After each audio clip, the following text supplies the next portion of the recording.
Hello and welcome to The Rundown, a weekly podcast from PoliticsHome. I'm your host, Alain Tolhurst, and because it's nearly Christmas, we have a very special episode in store for you today. Now, it's not every year you have 3 different Prime Ministers inside number 10 over the course of just 12 months. So to mark that, I have 3 very special guests who've been at the heart of the big stories this year that saw the slow decline of Boris Johnson, the swift rise and even swifter fall of Liz Truss, and the coronation of Rishi Sunak. First up, we have Sebastian Payne, Whitehall editor of the Financial Times, and soon-to-be director of the think tank Onward, who wrote The Fall of Boris Johnson early this year. Alongside him we have Harry Cole, political editor of The Sun and co-author of Out of the Blue, the inside story of the unexpected rise and rapid fall of Liz Truss, and Anna Isaac, city editor at The Guardian, who had a string of eye-catching Rishi Sunak scoops this year, including the clandestine launch of his leadership bid, his tax affairs, and his wife's non-dom status. So, as I said, guys, obviously it's a mad year to have 3 prime ministers. Let's just talk about where we began 2022. I guess people talk about the 3 Ps that brought down Boris Johnson: Patterson, Partygate, and then Pincher. Start with you, Seb. Where were we at January? We were sort of, I guess, partway through that second P. We were in the midst of the Sue Gray report mania that was taking over. That's right. And also, we were in the middle of Omicron as well, because this is the first Christmas season in 3 years that we haven't had COVID. I mean, it's still obviously here and there and people have it, but it's not dominating politics in the way that it was this time last year. And I think this Christmas, Boris Johnson was fighting off the efforts for another lockdown. But yes, you're right that Partygate was trickling on. It was about this time that Simon Case, the cabinet secretary, was put in charge of the first Partygate inquiry. That unravelled about 5 days later when it was revealed there was a party held in his own private office. Classic. And then, of course, it was very classic of that time. And then before you knew it, it was Sue Gray, and she was put in charge of the internal Whitehall inquiry. And when January began, Sue Gray was preparing her report, interviewing scores of people from Downing Street, the cabinet office, and starting to pull that together. And what's quite interesting in retrospect is, had it not been for the drip of Partygate allegations, because don't forget, in January we had the revelations about the suitcase full of wine, we had the Prince Philip party on the eve of the Queen's funeral, those people getting boozed up in Downing Street, you had all that stuff happening in January. If it hadn't been for that, Boris Johnson would have had quite a good story to tell on COVID, because he took a big risk by not locking down the country last Christmas. He sort of got away with it, as you might say, or made a very decisive good call on the vaccine booster program, but he never got the opportunity to tell that story because it was Partygate all the way through January. Yeah, speaking of COVID, unfortunately, Anna, you've let us know that you've got COVID-19 at the moment. Can you just go back to that January period and just explain a little bit of the kind of the Sue Gray mania? I guess it's surprising that it's this year, but there was this whole period where we were just waiting for weeks and weeks and weeks, obsessed with this woman who, like, this gnomic presence that never spoke in public, never said anything, and was just this one picture we had of her that was to illustrate all the stories. You know, what was kind of the mania around it? I guess it was partly the post-lockdown Partygate stuff. What was kind of going on there? It was such a strange drama because it was really about whether or not someone had told the truth at various points, as much as it was about the actual activities themselves. Yeah. They were very unusual in that regard. And you had this somewhat enigmatic figure, as a lot of senior officials are, who really had the fate of the Prime Minister in her hands, which is obviously an incredibly uncomfortable position for an official to be in. In the end, she sort of found various ways to sidestep it and try and sort of do the best job within the bounds of her responsibilities, I guess. But everyone was trying to find out more about this Northern Irish figure. I found out that she really likes cuddling puppies, which right. I was sort of pleasantly surprised by. But it was a really strange situation where you had this official at the heart of a political scandal that was just drip feeding on and becoming quite compelling as a scandal in its own right, because a good scandal always sort of is incremental, and then you get little juicy details. And it was quite divisive as well. So there were a lot of people that were like, we need to move on from this. This is really fatiguing. Yeah. I want to get on with the running of the country. But it was quite evenly divided, I found, amongst readers, between people that really wanted to get to what had happened and who said what when, and then other people that were like, can we deal with all of the other problems the country faces? So it was a very strange time indeed. Yeah, I mean, I was until I actually saw Sue Gray in the Commons a couple of weeks ago. Until then, I wasn't even sure she really existed. To be honest, that she was just sort of figment of the civil service imagination. At the end of January, her report was paused as the police got involved. Harry, how important do you think that aspect was in the kind of the slow decline of Boris Johnson? Was that really the kind of the beginning of the end, or do you think that he would have been able to ride that through had he not ended up getting himself into more drama down the line? Well, in a weird way, actually, and I'm not a conspiracy theorist that thinks they did this on purpose. The police investigation actually bought Johnson some time Right. because towards the end of January there was the sort of pork pie plot, I think we called it. Oh yes, um, yes, of course. where sort of 2019 intake MPs were in sort of open mutiny. It was quite openly speculated that there was going to be a challenge, there was going to be a vote of confidence in the Prime Minister. And then the police opened their investigation. Gray had to ice her report to her fury, as I understand it, because the police had said they sort of dithered, said they weren't going to investigate, and then suddenly they did, right when she was about to publish it. And I think it would have reached a critical mass in January, because the anger was there. If Sue had dumped that report in January, it actually would have been, I think, probably worse for Johnson in a way, because I think the whole thing would have come to a head much, much earlier. Now, he might have been able to survive that. It's one of those alternative history moments we never know. But I suspect, that vote of confidence would have happened then. And as we know, once a vote of confidence has happened, the clock is ticking on anyone's administration. And in a way, that delay bought Johnson the time that he needed, because from sort of November through to sort of January and February was that time when the UK and the US were watching the troop build up in on the Russian border, and were trying to sort of alert the entire world to what was happening, alert the Ukrainians to what was happening, and build that G7 coalition around response to that. And he wouldn't have been able to do that, I think, if he'd been on his out on his behind in January. Yeah, sure. And kind of fast forwarding a bit into the year, as the Sue Gray report eventually comes out in May, we get the news of the fines that the Prime Minister and the Chancellor got. The kind of one of my favourite lines of the year from Conor Burns about being ambushed by a cake, and that sort of stuff. And I just wanted, Seb, at that point, once those fines had come out, at what point do you think that? Did the Johnson administration think that they could ride that through? Obviously, they were sort of riding high, as Harry says, in terms of the UK's response to the Ukraine invasion. What kind of was the mood, do you think, in Downing Street after Sue Gray finally came out? Do they think that they could perhaps ride that out? Well, I'm sure all three of us will remember those briefings from Downing Street where we were told it's all going to be fine. Boris is not going to be fine. He's got these very convoluted legal excuses about why it's all going to be completely rideable. And of course, that proved not to be the case. I think the mistake we probably made, and I feel I certainly made, looking in retrospect about how we reported and analysed it at the time, was to say that, he could get fined and he would just survive it because it's Boris Johnson. He's the Teflon politician. He can always get out of scrapes that any other politician can't. But the fine was a very decisive moment because, first of all, it meant he became the first Prime Minister in British history to have broken the law within office. People may have disagreed or not with the fine, but it was indisputable.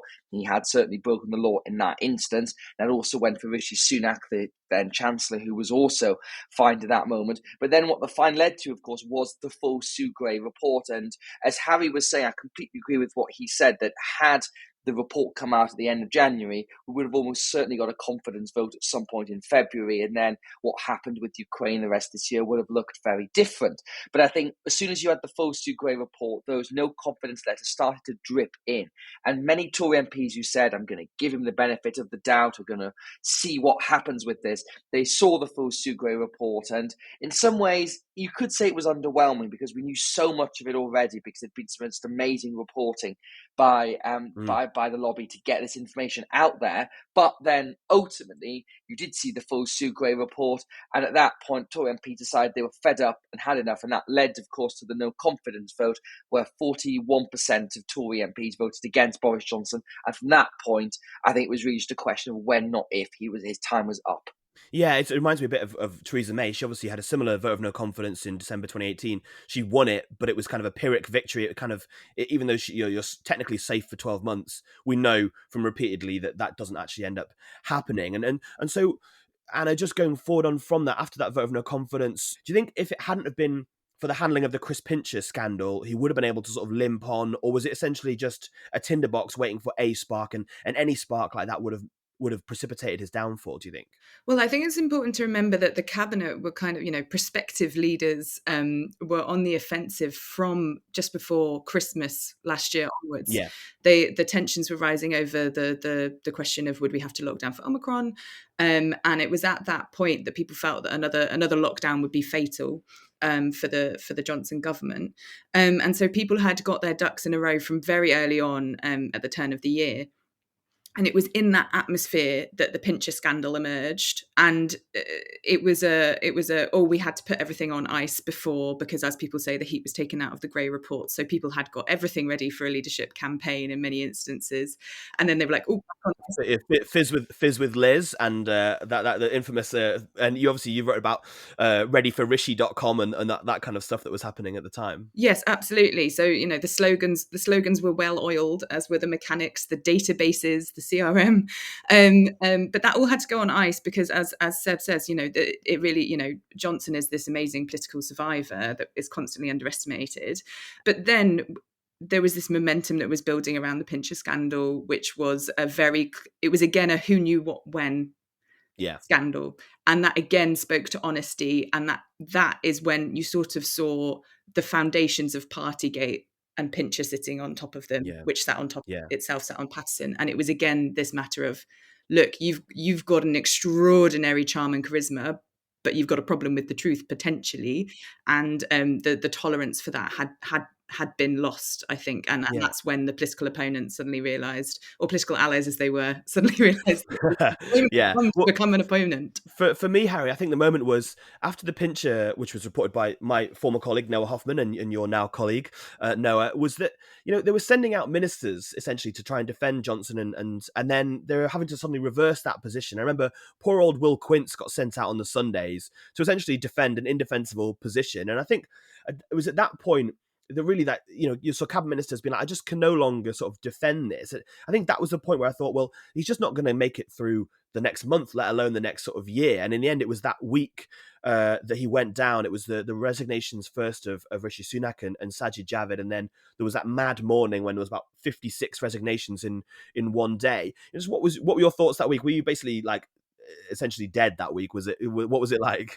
It hasn't really stopped since. No, it really hasn't. Really.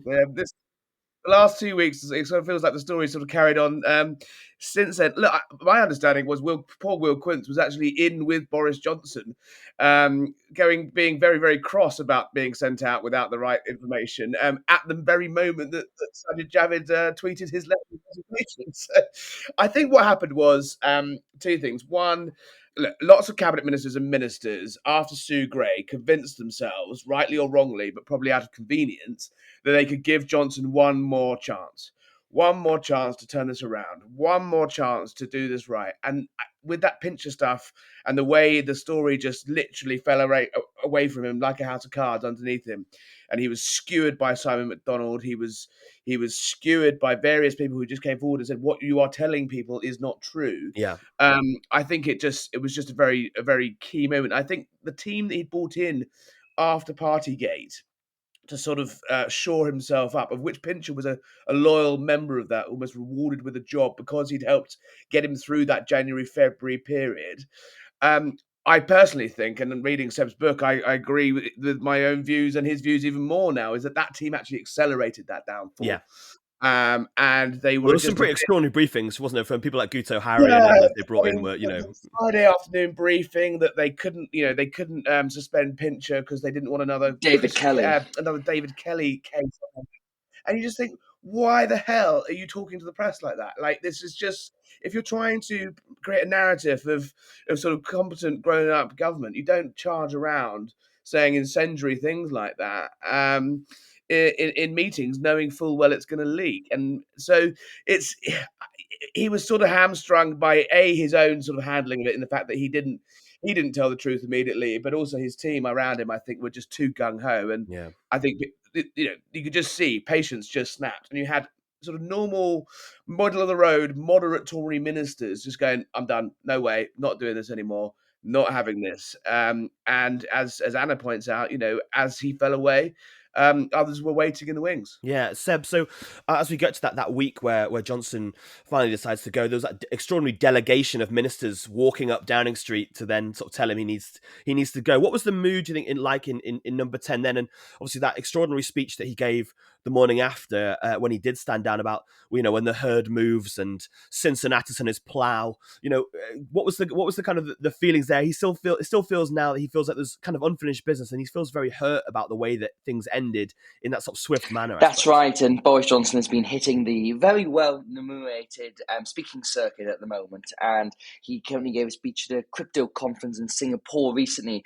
He blamed the hot weather and said that essentially the UK was in the middle of this heat wave and people had kind of lost their minds a bit. If they just held on and got through the summer, things could have improved and could have up-tipped and things could have gone on longer. And I think that actually speaks to a sort of misunderstanding of what happened. As Harry just said, the 9-month period that my book covers, it looks at when the relationship between Downing Street and Tory MPs essentially wholly and totally collapsed. It started with the Owen Paterson affair about trying to save the former environment minister last autumn, and then went through Partygate and then into the no confidence vote, the Pinter affair. And in those final 24 hours, really, as soon as Rishi Sunak resigned, the wheels came off Boris Johnson's operation within Downing Street. I mean, you basically had two camps at this point. One camp saying you've got to keep fighting, you've got to keep going. You had Nadine Dorries, the culture secretary. She was leading that camp. You'll be very surprised to hear. And then on the other side, you've got other people saying to him, look, this is probably over. You need to go in a dignified way. Otherwise, it's going to get very messy. And the fascinating thing is Boris Johnson did ultimately decide to go. He didn't push it to the absolute degree he could have. He didn't try to push any constitutional norms in terms of the 1922 committee or calling a general election or trying to keep a government going. And eventually, at about 11 o'clock the night before he did announce his resignation, he essentially looked at the people who were willing to serve in his government and realised that it was over because he just couldn't get good enough people basically to run a successful government. And he's turned to one of his aides and said, we can't do this. We can't have a D-list government, which sort of implies his government before that was actually a C-list government. But I think, well, unless he jumped straight down from A-list, he'd gone all the way down the rung sort of straight away. Well, we'll let listeners decide on which level of people he got to at the final days of that government. But look, I do think that he does feel, you're right, Alan, there is a lot of kind of, unfinished business there, that Boris Johnson would still love to come back. He tried to come back in October when Liz Truss's government fell, and I think he still harbours that. But I do wonder, he talked about the herd moving on in the summer, and I do wonder if it's moved on even more now. We're literally onto our second Prime Minister since he left Downing Street, and it's quite hard to envisage the circumstances where it would suit him. If Rishi Sunak wins the next election, he's obviously not going to come back. If Rishi Sunak loses the next election, is he going to do 5 hard years in opposition? Maybe he will, but I feel like the chance on that the odds are lengthening. Right. Well, look, we're gonna have to speed up because we're only through first Prime Minister, and we've got 2 more to get through. And there's so much to talk about. But so Johnson's gone, and we suddenly have this huge bun fight. I think was it 12 or 14 or so, and people throwing their hat in the ring to begin with to become Tory leader. Very quickly whittled down to those final 2, which was Rishi Sunak and Liz Truss. Anna, where do you think was the moment that Liz Truss won that, and where do you think Rishi Sunak lost that contest over the summer? Because it felt like it was quite kind of done and dusted quite early on. So what do you think kind of won it for Truss early doors? So I think it was interesting talking to people familiar with both campaigns. It wasn't really a big public moment, but the moment I thought Truss would probably have it and have it relatively easily was actually the way they approached their communications to the grassroots. Right. So when Truss's team were reaching out to people in local associations, you would just see a really straightforward email, probably not GDPR compliant, that was just, hey guys, how are you? Like, here's, just a very immediate, off the cuff. Everything to do with Rishi's campaign was extremely controlled from the GDPR compliance onwards. So sorry to be a very boring technician about it, but I think it was that sense of immediacy, and that comes across, local associations can see through polish in a heartbeat. In my experience, they're super direct. They're dealing with local issues all the time. They feel that they have to capitalize on these moments when they can really get involved in the face of people that are going to be sort of representing their views that they fight for day in, day out. And there was a sense very early on that connection wasn't being made.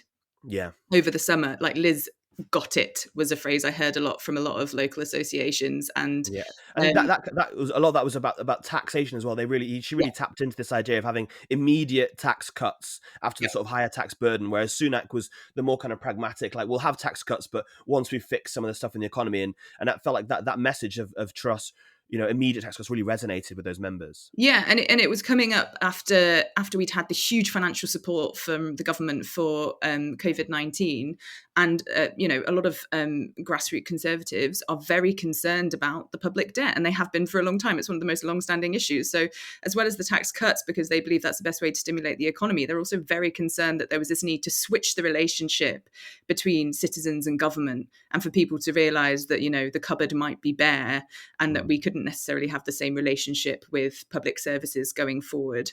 And they felt that Liz was fundamentally understanding that, whereas Rishi was taking a more centrist route that they felt less comfortable with, and had, in their view, maybe offered almost too much support to people in the aftermath of COVID-19. And they really felt things like the fraud that has been uncovered associated with some of the financial support very strongly, because they really care about how public money is spent.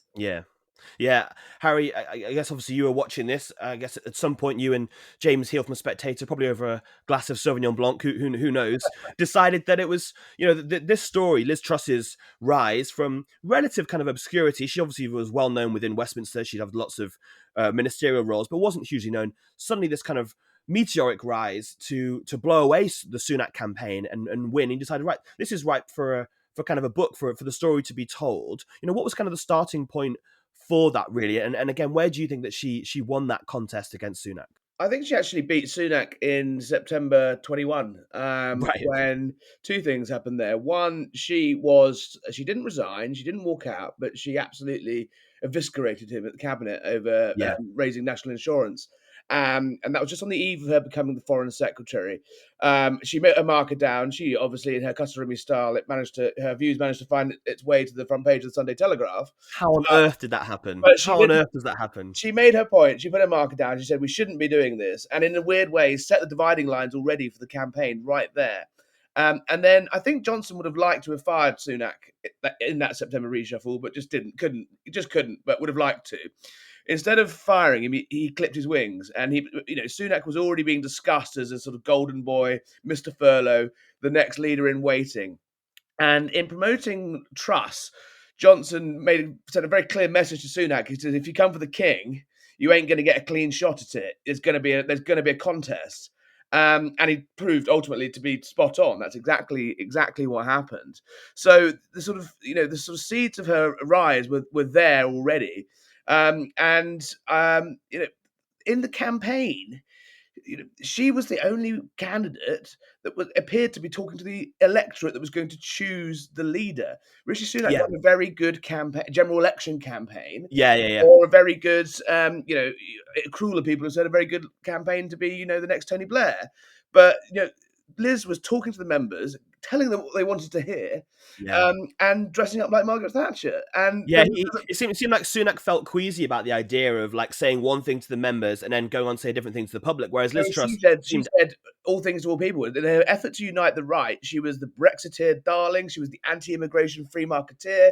She was sound. She was big spending. She was all over the place, and it worked to get her into office. But the problem with being a friend to everyone is actually when the going gets tough, your new friends dissipate very quickly, and it turns out that the actual Trussistas, where we never actually found a word for them, Trussites, were actually quite limited in number. So when things went south, they went south very quickly because her fair weather friends were nowhere to be seen.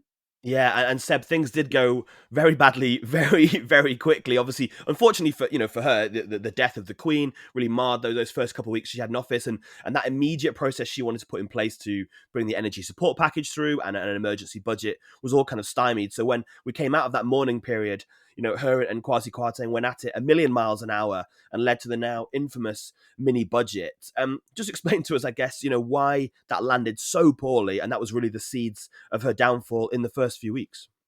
Well, Liz Truss, as Harry charts so well in his excellent book, had this kind of attitude of... I love this cross-promotion of the book. Exactly. Every time I've been doing a book event, I always make a habit of referencing this where you've got to fill the stocking somehow this Christmas. But I think, as we now know, essentially, Liz Truss had this whole attitude of, we've got no time left. It's only 2 years to an election. We've got to move fast. We need to go big. We need to go home, or go big or go home. And in this case, she obviously went very big. And I think that period of mourning, the 2 weeks or so after Her Majesty died, meant that essentially the plans for that mini budget just grew and became like a Christmas tree in some respect, and extra things were hung on it because the economic plan was pretty well developed over the summer, and it was well known for the markets, but also for the people doing fiscal forecasts what was coming. But then this statement emerged, and it had all this extra stuff on, including, of course, scrapping the 45p top rate of tax, which was a big extra element to it as well, and bring forward the income tax cut. So there was a lot of extra bits put onto it, and it was pretty much wholly rejected by the market straight away. That sterling started to tank, government borrowing started to go in the same direction, and things started to destabilize pretty rapidly over that period. And essentially Liz Truss was told by very senior people in Whitehall, if you don't bin this whole thing down, you're going to see a complete fiscal collapse of the UK economy. You're going to have huge, huge problems. You could be in a situation where the UK can no longer sell its government debt. And ultimately, that, will probably put you and your party out of power for about 20 years, if not longer at that point. So you're going to need to jettison it all, and you're going to need to do it pretty swiftly. And ultimately, Liz Truss sort of lost bits of it in the run-up to that. The 45p rate, that was scrapped at Tory conference, a very chaotic Tory conference. And then ultimately Kwasi Kwarteng, who was then Chancellor, was off at the IMF in Washington, D.C., and he was flown back. And when he was in the car riding from the airport, he saw on Twitter he'd been sacked, and he goes into the cabinet room, and Liz Truss says, I'm very sorry, Chancellor, you have to move you on. And he goes, yes, I know, I've just seen on Twitter.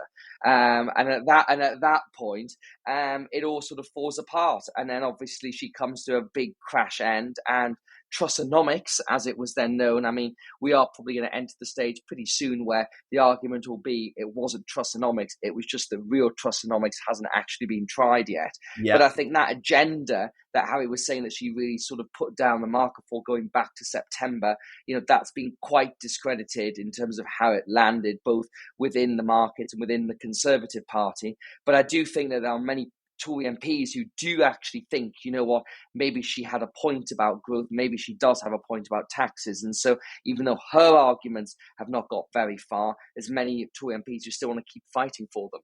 Yeah, I'm going back to those mad conferences. I remember on the way back from Labour conference, being on a train back from Liverpool and thinking like the pensions market might have fully collapsed by the time I get to Euston. It was like it was getting really kind of serious on that day, and obviously that in the lead up to the Tory conference.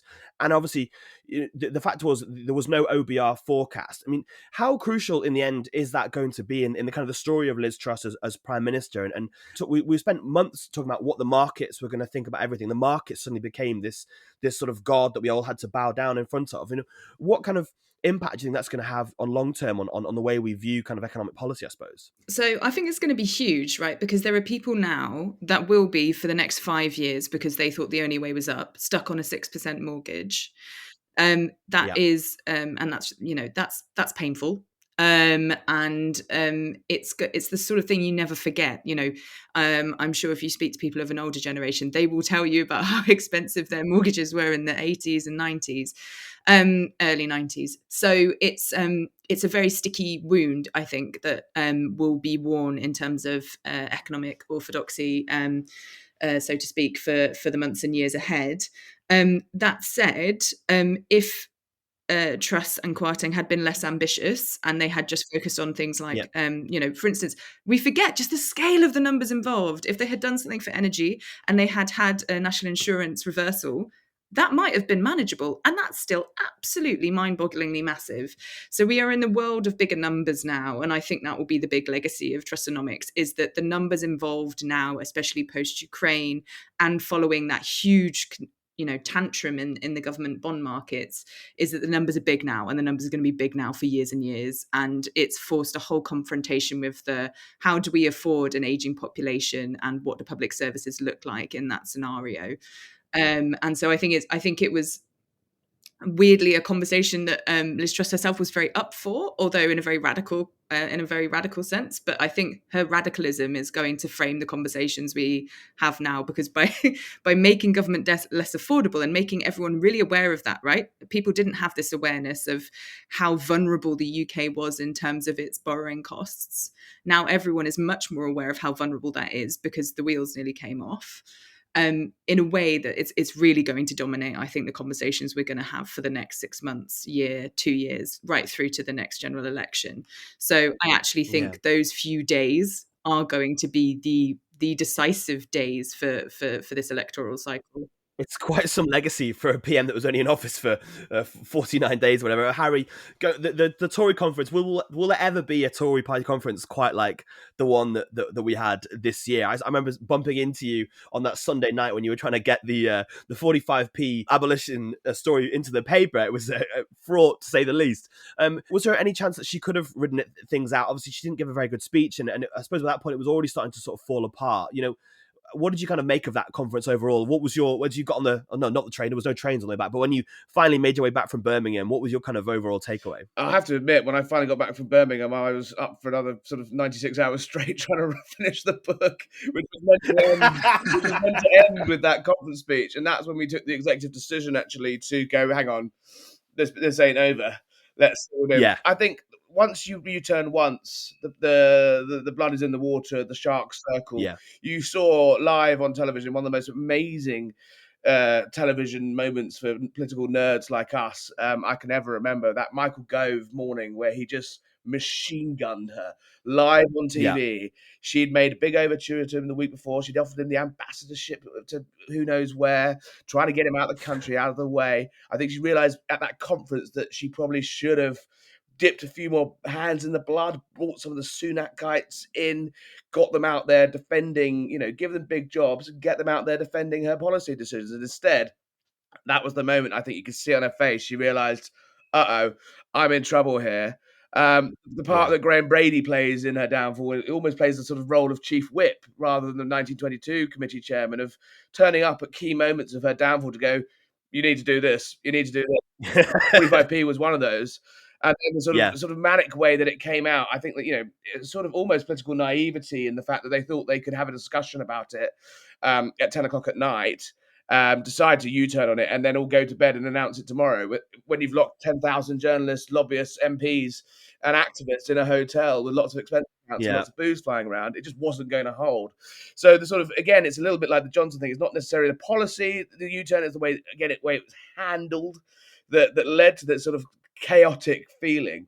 And then once the MPs realised that they could got rid of the 45p rate, next they were coming for corporation tax, next they were coming for various other things. I understand that Liz Truss, though, has told someone not too long ago that she will go down in history, though, as the only modern prime minister in recent times to have ever reduced the tax burden, because she's got her nicks. She managed to keep her nicks rise. Well, if that's her legacy, I'll be very surprised. That's one for the paperback edition. But yeah, it was just falling. It just it fell apart once the sort of the chink in the armor was there. The whole thing fell apart incredibly quickly. And I think once you throw, and as Seb pointed out, once you throw your chancellor to the wolves, you're siding with the Treasury orthodoxy that she railed the entire campaign against. He was implementing her plans. It wasn't as though he'd gone rogue.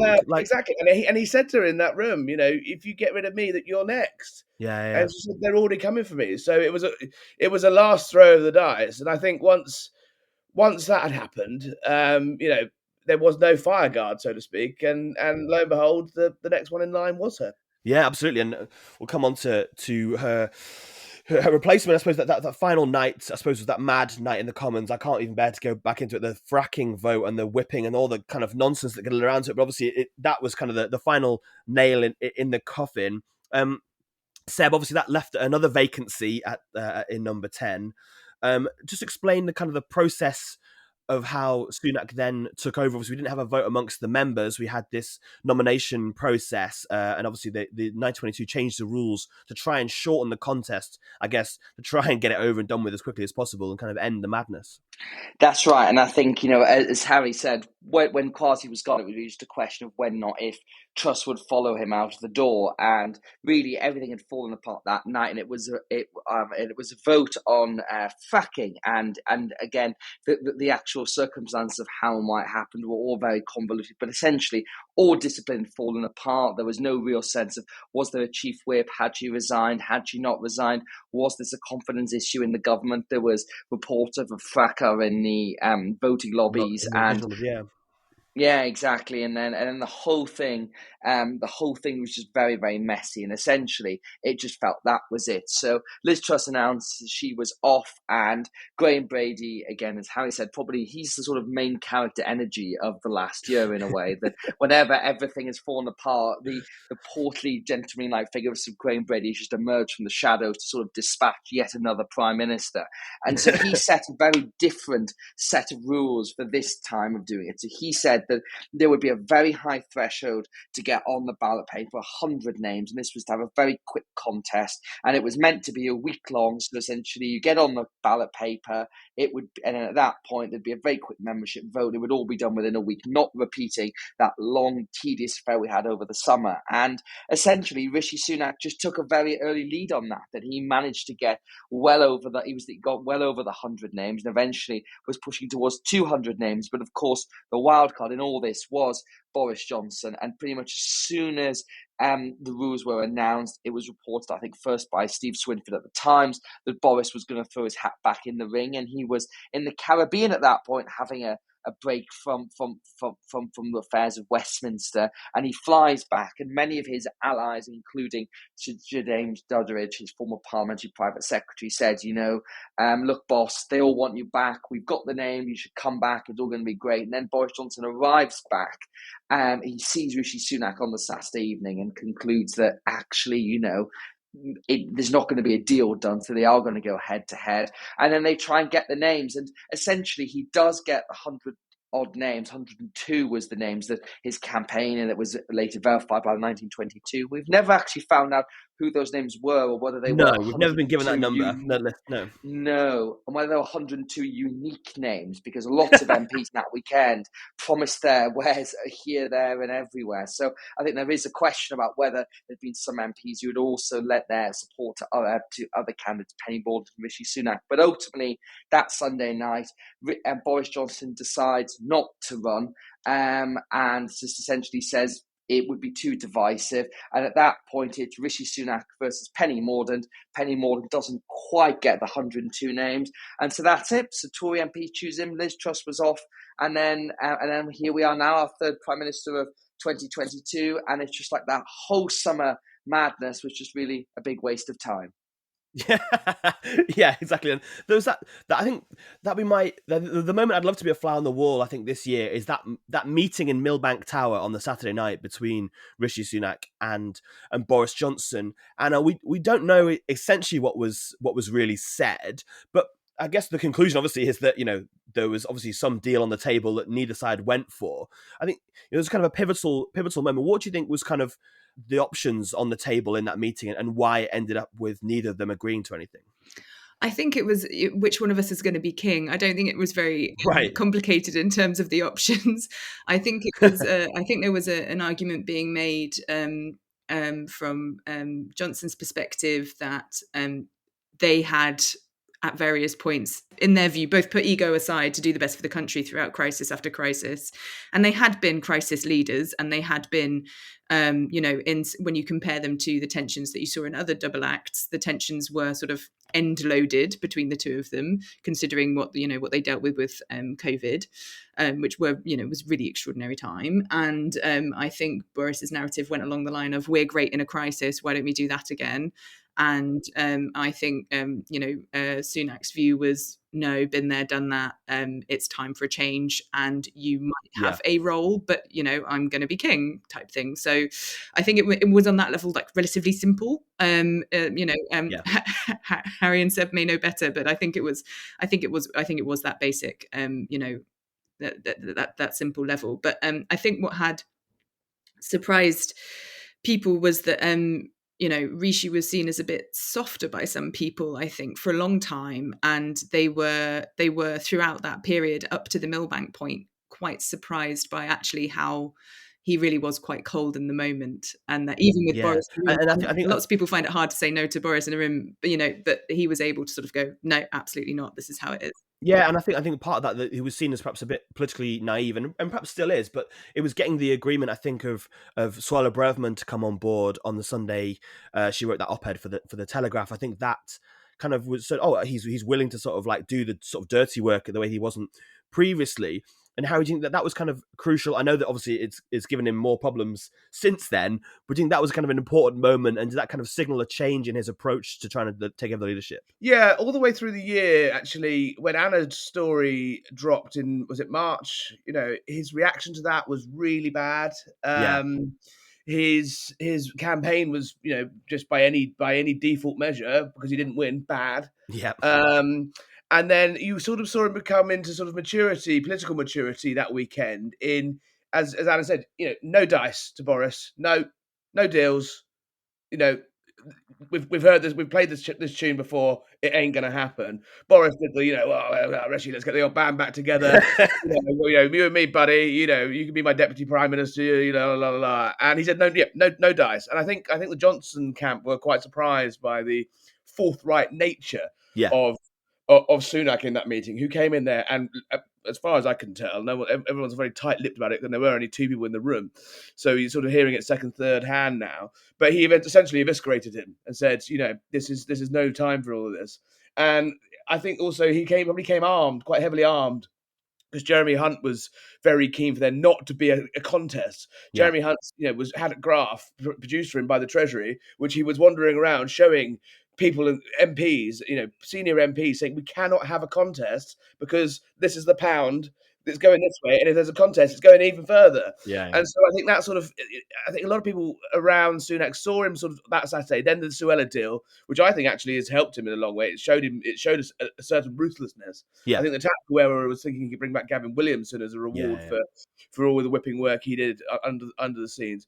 But he came to sort of that weekend. You saw him actually want it and be hungry for it for the first time, rather than being a posh boy from Winchester who's never had to really work for anything with a rich wife, and everything's come up Millhouse in a way, and everything's gone well for Rishi all his life. And then he lost the leadership. And he could have swanned off back to California, as people thought he would do, but actually he was quite ruthless that weekend and went for it. And I think MPs also looked at what he'd been saying in the campaign, which was unfunded borrowing for whatever reason has to be, any spending, be that spending on government spending or tax cuts, any giveaway has to be funded. And I think the fact is that key debate where he was telling Liz Truss, it was fairy tales to his face, was recirculated that weekend among the MPs, and they thought, hang on, this guy was right. Yeah. Maybe we did lure ourselves into a false sense of security. If anyone's going to clear up the mess, we need. Let's give him a crack. He's earned it. Yeah. So obviously, then that's kind of led to that coronation. He obviously put together a cabinet that wasn't necessarily the cabinet he kind of wanted. He's been beset by various rebellions. He's trying to deal with the small boats problem in the economy. He's not the easiest of starts. I'm conscious that we've raced through all this this time now, and briefly from each of you, I guess what's your kind of key takeaway from this year? We had 3 prime ministers, and if we were to do this again next year, would we still have Rishi Sunak in number 10, or what do we think is going to happen? I suppose, given the kind of very volatile nature. I'll start with you, Seb. Well, I think, this idea we're just going to waft towards a general election at the end of 2024 is not one that I buy into. We've had kind of every conceivable bit of political machinations over the past year, and I'm just not convinced that something else is not going to happen. It's going to change the dynamic at the moment, because the current narrative that Labour are going to win, I mean, all the polls and all the evidence would suggest that's overwhelmingly the case, but it still feels to me as if we've got one more big drama in us before the next general election. election. Oh Outside. God! One I more, know. Seb, Sorry, no. I've just jinxed it. I know, but I just think if you look at any lesson from the past year, it's the unexpected events that come. If we were recording this time last year, we still would have said Boris Johnson's going to fight the next election. He's probably going to win the next election. He'll get over Partygate. You wouldn't have seen Ukraine. You wouldn't have seen Chris Pincher. You wouldn't have seen the Fosu Gray report. You wouldn't have seen Liz Truss. So my general view is, it's much more likely than not that Rishi Sunak will fight the next election. He will still be leader this time next year. But what we'll be talking about, I just wouldn't want to put a bet on it. Anna, any calm sense from you, or what do we think? I think sort of two things are going to determine it. One, it will be unemployment. I think people are underestimating the political significance of when unemployment's expected to peak. It will be low relative standards, but it will be increasing at a time when people have had the financial stuffing kicked out of them. So unemployment's going to be, and solutions for that in the NHS backlog are going to be decisive. But also rhino hide is the issue for Sunak. There will be a story that he finds uncomfortable, several between now and the next election. He's only been in office, I think he has now done nearly 50 days. He has. As we were recording this, he's just overtaken. He's no longer the shortest serving. Okay, well, it's not very long. Long by recent standards, not long by normal standards, and there will be some stories that he finds very uncomfortable. And if he feels in any way those stories are personal, he does struggle to handle them, or he has historically. And as Harry's pointed out, he has become more easy with dealing with that side of things and the scrutiny that comes with high office. But his rhino hide will be tested, and it will be really decisive how he reacts to that. Yeah, Harry, I think Anna's point is that a lot of the problems that have been created this year, we perhaps not really felt them. So things like the mortgages, every month more people come off their fixed rate and move on to another one, and will higher mortgages. Unemployment's going to go up. The energy crisis, we've not talked about. The energy situation obviously is not going to get any easier. What do you think 2023 has in store for Rishi Sunak? I mean, a lot of people talk about it's the kind of the worst possible time to become prime minister. Is he still going to be around next year? Yeah, I'm pretty sure he is. Whether he wins an election after that remains to be seen. I think if inflation is coming down and noticeably coming down by this time next year, I think he's in a stronger position than he would have been going into that election year. He's just created a massive rod for his own back yesterday with this target of abolishing the entire asylum backlog, and they can quibble over whether that's 90,000 or 140,000.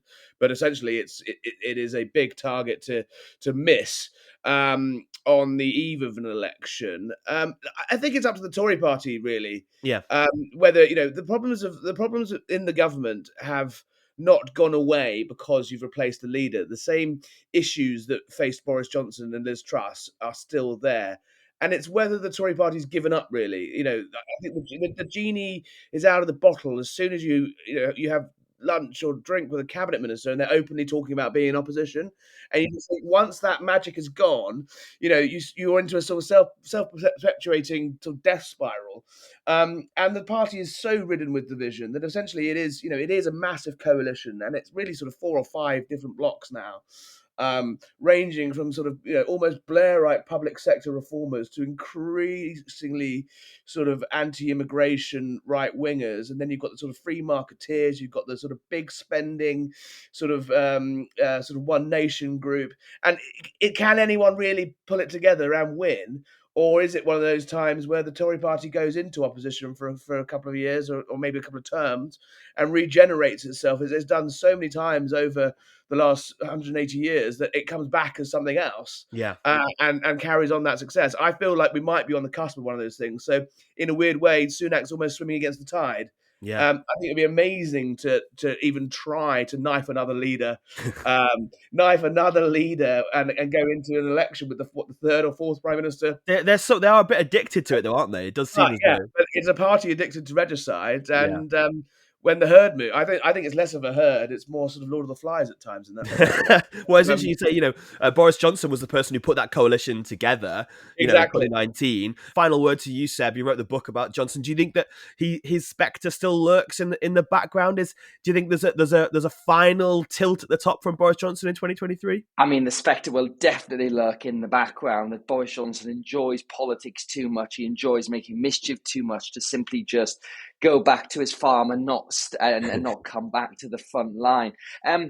Some supporters of Boris Johnson are talking about May's local elections next year, which are obviously, I think, going to be pretty difficult. I know about saying, oh, maybe this is a moment for Sunak, but I tend to agree with Harry. It would be complete madness, even by the standards of the past 12 months of the Conservative Party and of British politics, to then have another pop at Rishi Sunak. So I do think it's much more likely than not that he will fight the next election. But as I said, if Boris Johnson does stand again, we're told that he is going to run for his same seat of Uxbridge and South Ruislip, despite the fact it's trending towards the Labour Party. We've still got all the boundary changes to get through, and there'll be a big shuffle around of Tory MPs at some point next year about that. I mean, I think he will always be there, but I think there's a lot of open questions about what kind of thing he contributes, because the people I spoke to when I was finishing off the book on him said that, the kind of thing they could see him doing is doing a big international role in terms of the reconstruction of Ukraine, working with America and France, fundraising, because that ultimately for him is probably his best legacy, that it was the thing he got right the most in 2022. He did lead international opinion. And in a way, you could see him doing that, not having to worry about all the kind of day-to-day stuff of Westminster and of that same thing that kind of undid him, which was, the opinion of Tory MPs. But whatever happens, we certainly haven't heard the last of him. And I'm sure he will strive for main character energy in 2023, but I'm not sure he'll actually get it.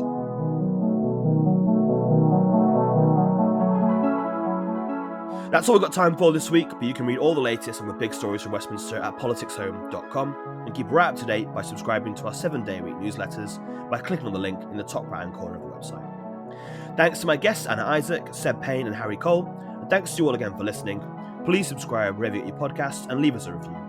If you want to get in touch, then reach out to us on Twitter at PoliticsHome or email us via news@PoliticsHome.com. Look out for next week when the Polhome team will be reviewing the rest of the mad year in politics. But for now, I've been Alain Tolhurst, and this has been The Rundown.